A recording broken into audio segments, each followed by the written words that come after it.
Hello friends, नमस्कार and welcome to समाधान। साथियों, उम्मीद है कि आप सब अच्छे होंगे और साथ ही साथ आपकी स्टडी भी अच्छे से चल रही होगी। साथियों, समय के साथ परिवर्तन को हमें स्वीकार करना चाहिए और अगर आप परिवर्तन स्वीकार नहीं करते हैं तो आपको परिवर्तन विरोधी माना जाएगा। देखिए, यह प्रकृति का नियम है, परिवर्तन संसार का नियम है, उसको एक्सेप्ट करके ही आपको आगे बढ़ना चाहिए। और देखिए, बिहार में अभी रिजर्वेशन को लेकर के जो घमासान है, इसी बीच सामान्य प्रशासन विभाग ने 2 नोटिस जारी किया है। और देखिए, अब पहले वाला समय नहीं है कि थोड़ा बहुत डॉक्यूमेंट्स में त्रुटि होती थी, गड़बड़ी होती थी, तो वो चल जाता था। अब आ गया है आपका हाईटेक टाइम आ गया है और डॉक्यूमेंट्स की एक-एक चीज़ों को जाँच किया जाता है। और देखिए, कई ऐसी चीज़ें जो होती है आपको पता नहीं होती है और जाने-अनजाने में आप गलती कर देते हैं और बाद में जब डॉक्यूमेंट्स वेरिफ़िकेशन होती है, तब जाकर के वहाँ पे पता चलता है कि ये चीज़ गलती हो गई है। लेकिन वो गलती आपको पहले पता चल जाए तो उसमें सुधार कर सकते हैं और उसको सही तरीके से इस्तेमाल कर सकते हैं।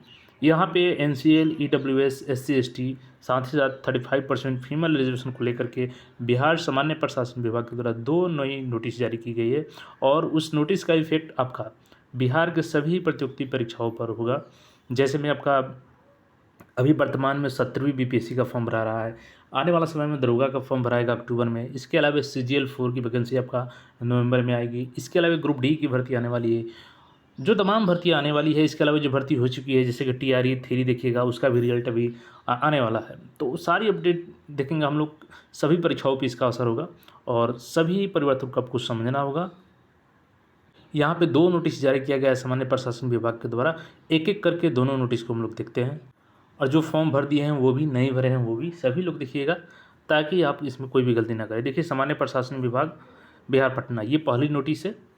आवश्यक सूचना, आरक्षक विषयक कुछ महत्वपूर्ण तथ्य। देखिए, व्यक्ति विशेष की जाति का निर्धारण उसके पिता की जाति के आधार पर होता है, पति की जाति के आधार पर नहीं। अब देखिए, ये 2 नोटिस जारी करने का आखिर कारण क्या है? सारा आपका यहाँ पे डाउट क्लियर होगा। क्यों जारी किया जा रहा है बार-बार ऐसा गाइडलाइंस सामान्य प्रशासन विभाग के द्वारा? टीआरई 1 और टीआरई 2 में देखिएगा तो बड़े पैमाने पर आरक्षण का सही तरीके से पालन नहीं हुआ है। जिनको आरक्षण मिलना चाहिए उनको नहीं मिला है और अदर स्टेट के अभ्यर्थियों को भी आरक्षण मिल गया है और कई ऐसे अभ्यर्थी हैं जो डॉक्यूमेंट्स में सही से जानकारी नहीं दिए हैं, उसके वजह से भी उनको आरक्षण का लाभ नहीं मिला है। इवन वो कई ऐसे अभ्यर्थी हैं कि जो बाहर हो गए हैं एग्ज़ाम से, जबकि वो अपनी कैटेगरी के अनुसार एलिजिबल हो सकते थे। दूसरी चीज़ यहाँ पे देखिएगा तो जाति प्रमाण पत्र की वैधता हमेशा भी रहती है। यानी कि आप किसी भी कास्ट से बिलॉन्ग करते हैं और एक बार आप सर्टिफिकेट अपना कास्ट का बनवा लेते हैं तो वो लाइफ टाइम आपके लिए वैलिड होता है। बार-बार उसको बनवाने की आवश्यकता नहीं रहती है और कई ऐसे अभ्यर्थी होते हैं कि बार-बार बनवाते हैं तो कोई दिक्कत नहीं है, लेकिन आपका पुराना वाला ही वैलिड रहेगा। थर्ड नंबर जो पॉइंट है, अस्थायी आवास प्रमाण पत्र की वैधता हमेशा बनी रहती है, जबकि अस्थायी आवास प्रमाण पत्र की वैधता निर्गत तिथि से 1 वर्ष के लिए होती है। देखिए, आपका जो अस्थायी निवास है, जैसे कि आप बिहार के मूल निवासी हैं, तो आपका जो निवास प्रमाण पत्र होगा 2 तरीके का बनता है। एक होता है अस्थायी और एक होता है अस्थायी। देखिए, अस्थायी की ज़रूरत कब पड़ती है? जैसे आप कहीं बाहर रह के पढ़ाई करते हैं, तो कुछ इन्फॉर्मेशन मंगाने के लिए वहाँ पे आप जब फॉर्म भरते हैं या वहाँ पे अस्थायी प्रमाण पत्र की ज़रूरत होती है, तो वो एक अस्थायी तरीके से बनता है। जो कि ये कतई प्रूफ नहीं करता है कि आप बिहार के निवासी हैं, लेकिन जो परमानेंट निवास प्रमाण पत्र है, वो प्रूफ करता है कि आप बिहार के निवासी हैं और बिहार के निवासियों को ही यहाँ पे आरक्षण का लाभ देय होता है। देखिए, उसके बाद यहाँ पे दिया गया है आय प्रमाण पत्र। तो इनकम सर्टिफिकेट आपका 1 साल के लिए वैलिड होता है और जैसे कि मान के चलिए आपने आज बनवा लिया 2024 में और आज हो गया आपका 30 सितंबर, तो अगले 2025 में 30 सितंबर तक आपका आय वैलिड रहेगा। इश्यू डेट से अगले साल इश्यू डेट के सेम मंथ तक वैलिड रहता है। और देखिए, जो आपका सर्टिफिकेट होता है वो लौटा दिया जाता है सत्यापन करके। देखिए, क्रीमी लेयर में नहीं आने संबंधित विहित प्रपत्र में अभ्यर्थियों से अंडरटेकिंग प्राप्त कर पुराने क्रीमी लेयर प्रमाण पत्र पर आधार पर नया क्रीमी लेयर रहित प्रमाण पत्र निर्गत किया जा सकता है। देखिए, मैं आपको बता दूंगा, और पहले से आपके पास एनसीएल है तो आप चाहें तो जो सर्विस प्लस का वेबसाइट है या साइबर से संपर्क करके उसमें एक ऑप्शन आता है जहाँ पे एनसीएल अप्लाई होता है। उसमें पूछा जाता है कि क्या आपके पास पहले से एनसीएल सर्टिफिकेट है? तो उसमें हाँ कीजिएगा तो वहाँ से आपको पुराने वाला का नंबर मांगा जाएगा और उसमें फीड करके सारे डेटा भर के उसको अपलोड किया जाएगा और उसी के आधार पे आपका नया क्रीमी लेयर बन जाएगा। क्रीमी लेयर देखिएगा तो रहित प्रमाण पत्र एक बार-बार बनवाने की आवश्यकता नहीं है। राज्याधीन सेवाओं हेतु पुराने प्रमाण पत्र के साथ अंडरटेकिंग देकर आवेदन दिया जा सकता है। वही चीज़, मतलब कि आप शपथ पत्र के साथ दोबारा उसको रिन्यू करवा सकते हैं। और यहाँ पे देखिएगा तो देखिएगा राज्य अधीन सेवाओं के मूल निवासी को ही आरक्षण दे है। अब देखिएगा TRE 1 और TRT में यही तो धांधली हुआ कि बिहार के बाहर के अभ्यर्थी हो, खास करके यूपी के कई ऐसे अभ्यर्थी हैं जो बिहार में आरक्षण ले लिए हैं गलत तरीके से निवास बनवा करके। हालांकि अब उनको बाहर भी किया जा रहा है जांच के क्रम में। तो आप लोग ऐसा गलती ना करें। आपको जो जनरल से मौका मिल रहा है तो उसमें जनरल के हिसाब से आप फाइट कीजिए, क्योंकि अंततः आपको छंटना ही है, तो आखिर गलती क्यों करना। दिव्यांगजनों को सरकारी सेवाओं में नियुक्ति में 4% क्षैतिज आरक्षण दिया है। स्वतंत्रता सेनानी के पोता पोती नाती नतनी को सरकारी सेवाओं में नियुक्ति में 2% क्षैतिज आरक्षण दे है। देखिएगा तो महिलाओं को सरकारी सेवाओं में नियुक्ति में 35% आरक्षण दे है। और देखिए WBC पिछड़े वर्ग की महिलाओं के लिए 3% एक्स्ट्रा आरक्षण यहाँ पे होता है। और देखिए मोहम्मद सिराजुद्दीन अंसारी सरकार के अवर सचिव के माध्यम से ये जारी किया गया है। यहाँ पे जो दूसरी नोटिस है इसको भी समझिएगा। देखिए सामान्य प्रशासन विभाग ने जारी किया है और ये खास करके नॉन क्रीमिलेयर और EWS इसको जरूर देख लेंगे। क्रीमिलेयर रहित प्रमाण पत्र के संदर्भ में आवश्यक सूचना है। देखिए क्रीमिलेयर रहित प्रमाण पत्र नॉन क्रीमिलेयर सर्टिफिकेट जाति आय एवं अस्थायी निवास प्रमाण पत्र के आधार पर होता है। यानी कि आपका जो क्रीमिलेयर बनेगा उसमें आपका जाति लगेगा, आय लगेगा, अस्थायी निवास लगेगा। और अस्थायी निवास केवल बनेगा बिहार के निवासी होगा, जबकि यूपी के कई ऐसे अभ्यर्थी हैं जो बिहार में आरक्षण गलत तरीके से ले लिए हैं और जांच के क्रम में उनको बाहर भी किया जा रहा है टीचर वाले भर्ती में।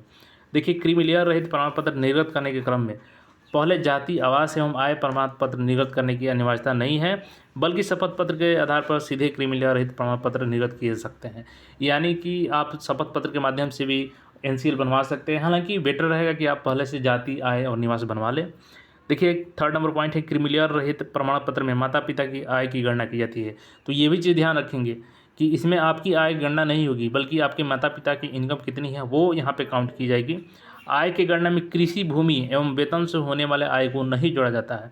तो देखिए आपका जो वेतन से इनकम होने वाला है उसको आय में नहीं जोड़ा जाएगा। ठीक है, क्लियर यहाँ पे मेंशन किया गया है। और कृषि भूमि से जो इनकम होगा उसको भी नहीं जोड़ा जाएगा। क्रीमिलेयर रहित प्रमाण पत्र बार बार बनवाने की आवश्यकता नहीं है, बल्कि पूर्व निर्गत क्रीमिलेयर रहित प्रमाण पत्र को साथ आज भी क्रीमिलेयर में नहीं आने संबंधित शपथ पत्र आवेदक आवेदिका द्वारा दिया जाएगा। यानी आप शपथ पत्र के माध्यम से भी उसको आगे कंटिन्यू कर सकते हैं। अब देखिएगा विवाहित अविवाहित महिला पुरुष दोनों के लिए क्रीमिलेयर रहित प्रमाण पत्र हेतु जाति, आय एवं निवास प्रमाण पत्र पिता के अस्थायी निवास अंचल से निर्गत होगा। इसी प्रकार सीधे क्रीमिलेयर रहित प्रमाण पत्र भी पिता के अस्थायी निवास अंचल से निर्गत किया जाएगा। तो देखिए यहाँ पे क्लियर आप लोग ध्यान दीजिएगा, जो यहाँ पे अदर स्टेट की महिलाएं हैं, अगर उनका यहाँ पे बिहार में शादी हो चुका है और उनको लगता है कि हम आरक्षण का लाभ ले सकते हैं, तो इस पॉइंट को समझिएगा। चाहे आप विवाहित महिला हैं, अविवाहित महिला हैं, और यहाँ पे जाति आपका जो होगा, आय होगा, निवास होगा, ये आपके पिता के निवास के अंचल से होगा। यानी कि आप अगर यूपी के महिला अभ्यर्थी हैं, आपका शादी किसी बिहार के पुरुष से हुआ है, लेकिन इस कंडीशन में भी आपका चूँकि जाति, आय और निवास पिता के एड्रेस के आधार पर होगा, तो आपके पिता की तो निवास आपकी यूपी में होगी। तो ऐसे में आपको आरक्षण का लाभ नहीं मिलेगा। और ध्यान रखिएगा, अगर बिहार में ही बिहार की महिला किसी और डिस्ट्रिक्ट में उनकी शादी हुई है, लेकिन उनका सर्टिफिकेट अपने पिता के नाम से बनेगा, तभी उनको आरक्षण का यहाँ पे लाभ मिलेगा। तो इन चीज़ों को ध्यान रखिएगा। कई महिला अभ्यर्थी उनको समझ में नहीं आता है और उनके पति के नाम से यहाँ पे एड्रेस में निवास, आय और इनकम बन जाता है, लेकिन वो आगे चल के आपको डॉक्यूमेंट्स वेरिफिकेशन में बाहर कर दिया जाएगा। तो उसको भी ध्यान रखना है। ये छोटी छोटी पॉइंट्स है, लगता है कि छोटी चीज़ें हैं, लेकिन ये बड़े काम की चीज़ होती है, इसको ध्यान में रखना होता है। सामान्य प्रशासन विभाग बिहार पटना के प्रपत्र संख्या 15,760 दिनांक 2/9/2022 की कंडिका 3 के आलोक में विवाहित महिला का वर्तमान में अपने पति के साथ रहने की स्थिति में क्रीमिलेयर रहित प्रमाण पत्र से इतर उद्देश्य के लिए पति के आवास के आधार पर आवास प्रमाण पत्र निर्गत किया जा सकता है, परंतु यह उस विवाहित महिला के किसी भी आरक्षण के आधार नहीं होगा। तो ये भी चीज़ ध्यान रखेंगे आप।